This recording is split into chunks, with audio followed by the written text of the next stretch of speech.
Zander here, and we're back looking at brews in Standard. Now this is a deck I put together when M19 hit X-Mage, and it's been putting up some pretty good results. It's a lot stronger than I thought it was going to be, and it's a Bant Arcades deck. So I'll go over the deck, talk about some interactions, and go over the sideboard.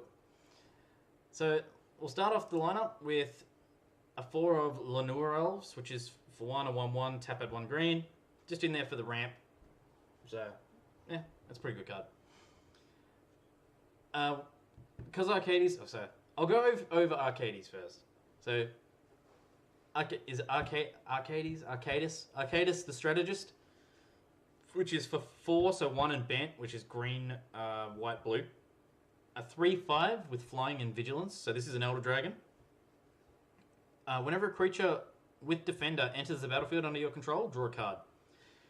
Each creature you control with Defender assigns combat damage equal to its toughness rather than its power, and can attack as though it didn't have Defender. Now, how this synergizes is there's just enough Defenders in Standard for us to make this deck work. So we're running a 4 of Wall of Mist, which is for 2, 1 and 1 blue, a 0/5 Defender. So it's just a wall. So this means Arcades hits the board, and this guy can swing and is hitting for 5. So it's wicked. 2 cost, real low to curve. It's great. We're also running a 4 of Wall of Vines, which is for 1, a 0/3, with Defender with Reach. So Reach is very relevant in Standard at the moment. There's a whole lot of flyers that can mess a whole lot of people's days up. So it's good to have that there. But yeah, for 1, draw a card. For 2, draw a card. For 1, draw a card. Yeah, it's great. Just being able to play these Defenders, draw cards off them, and just play more Defenders, and yeah, it's pretty funny. Novice Knight, which is for 1, a 2/3, so that's awesome stats. Don't get me wrong. It being a Defender is the big downside to it, but Arcades fixes that, so you can have a couple of these out and be swinging in quite big as soon as Arcades hits the board. So as long as the Knight Novice is enchanted or equipped, it can attack as though it didn't have Defender, is irrelevant because Arcades is going to make it so it can swing anyway. So I've already gone over Arcades. This is my bit of like extra jank, and it's actually a pretty good win con for the deck, is playing a 3 of Tetsuku Uzamawa Fugitive, which is for 2, 1 and 1 blue, a 1/3 legendary creature human rogue. But creatures you control with power or toughness less than 1, so 1 or less, sorry, can't be blocked. Which means all of our Defenders except the Novice are swinging in and they can't be blocked. So anything 1 or less. So 0/5, it's swinging in and it's dealing 5 damage. At 0/3, it's swinging in, dealing 3 damage. These are insane when you just swinging in, bang, 5. Take damage. It's great. So Tetsuku is definitely something that I wanted to have in this deck. As soon as I saw the Arcades, and I was just like, oh my god, this is going to be amazing. I put it together. This deck is legit. It's winning me a few games. So put the deck together. Let me know how you go, because I had a whole lot of fun playing this deck. Now, if this was in paper, it's definitely not budget, because we're also playing a 3 of Teferi, Hero of Dominaria. It's just too good not to be playing it when we have the colors. 3, 1 white and 1 blue. It's a 4 loyalty Planeswalker, and its +1 ability is draw a card at the beginning of your next end step, untap 2 lands. So it can cover its own ass. That's basically what it's doing. Its -3 ability is put target non-land permanent onto its owner's library. What? Yeah. Its second ability is -3, put target non-land permanent into its owner's library, 3rd from the top. The ability is busted, and this card, I hate it. If it wasn't so good, I wouldn't be playing it, but yeah, I certainly hate playing against it. And its ult is pretty much for the reason why. So you get an emblem, at -8, you get an emblem with whenever you draw a card, exile target permanent an opponent controls. So Arcades gets us draw card. Teferi draws us cards. We've got a bit of extra draw card in here. We're drawing a lot of cards. We're going to be exiling a lot of permanents, and this will very quickly just force a concession because they're not going to be able to do anything about it. So yeah, Teferi's busted. yeah, I'm not going to keep talking about Teferi. I'm also running a 4 of Settle the Wreckage because, again, it's too good not to be running it when we've got the colours. So it's for 2 and 2 white. Instant speed, exile all creatures, target player controls, all attacking creatures, target player controls. And that player may search his or her library for that many basic land cards, put those cards onto the battlefield tapped, and then shuffle his or her library. Again, it's wicked. We're also running a 4 of Seal Away, which, again, it just answers pretty much everything. So it's for 1 and 1 white flash, so you can play it any time. It's an enchantment with, when it enters the battlefield, you exile target tapped creature an opponent controls until this leaves the battlefield. So, again, fantastic card. We're also running a 3 of Opt, which is for 1 blue. At instant speed, you scry 1, and then you draw a card. So you look at the top card, decide whether or not you want to keep it, pitch it at the bottom, keep it on top if you want, and then draw. So, just a bit of extra draw card, filters the top. It's a good card. Running a 2 of Negate, which is for 1 and 1 blue, instant. Counter target non-creature spell. Looking at the land base, running a 4 of Botanical Sanctum, which comes into play tapped unless you have 2 or fewer lands, and it's tap at green or blue. We're running a 4 of Sunpetal Grove, comes in tapped unless you control a forest or a plains, and tap at green or white.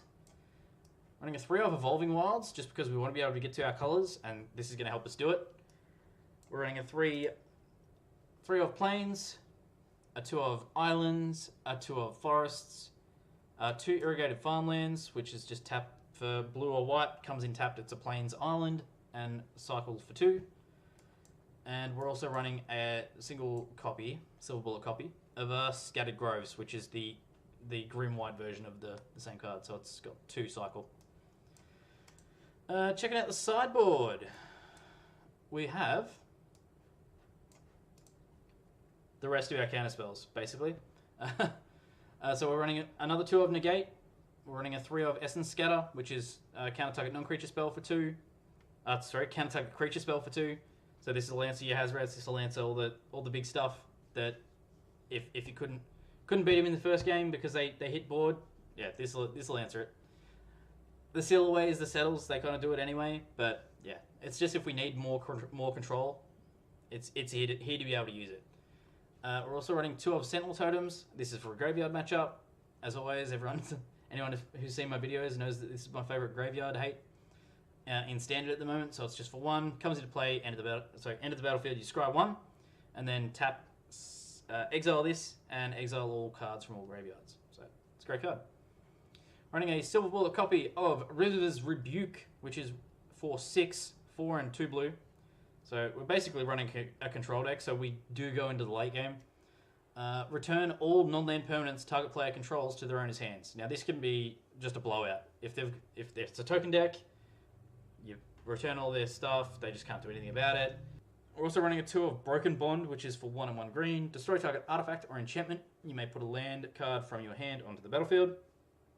I want to be able to ramp to get to Arcana, or to Teferi sooner than we normally would. That's why I'm running this over Naturalize. Sorcery speed does suck, yes, but a lot of times the artifacts or enchantments, I don't know. I feel like we can usually just be able to, if we can deal with it on our turn, it's still good enough. So, also running a 2 of Authority of the Consoles, which I'll put it up here so we can see it. Authority of the Consoles is for 1. It's an enchantment with creatures your opponents control enter the battlefield tapped. And the second part is whenever a creature enters the battlefield under your opponent's control, you gain 1 life, which helps us build our life total against token strats. This will help us against it's so good against red deck because they're playing small low curve creatures in abundance, a lot of the times with haste. So the turn they played, we're gaining life off it, and they're not dealing us any damage, which means there's another whole turn there where they can swing in and we're not really taking damage. But yeah, it's a great card. Only running it as a 2 of. I usually, if I'm going to aim for something like that, I want to be putting more than 2, but I've just got it in 2 because I wanted some more answers in this sideboard. We're also running a 2 of. Now, a lot of people would be running like a Fumigate or something. I'm choosing not to in lieu of this because it's got the synergy with the Defenders. So this is Dusk to Dawn, which is for 4, 2 and 2 white. Sorcery speed, destroy all creatures with power 3 or greater. So this kills a lot of stuff and none of ours. Literally none of ours.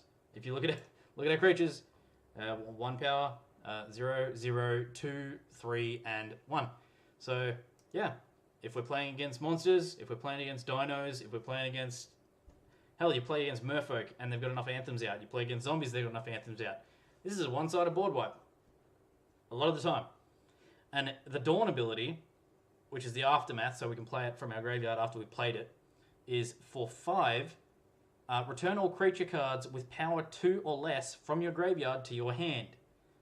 Which means all of the defenders that we've lost for the game, or all of the other creatures that we've lost, with the exception of Arcadis here. So we can get our Tetsuko back, and all of the walls, and all of the Lenuras, and yeah. So that is why I'm running that over Fumigate. It's fantastic in this deck. Absolutely fantastic. I say that word a lot. I'm going to say it a whole lot more. Fantastic. Anyway, guys, that's the deck. I hope you guys enjoyed it. I had a whole lot of fun putting it together as soon as I found out that Arcadis was the thing. I'll probably be doing a Brawl deck. I don't know whether or not I'll be doing a deck tech for it because the singleton deck techs aren't something I really like doing.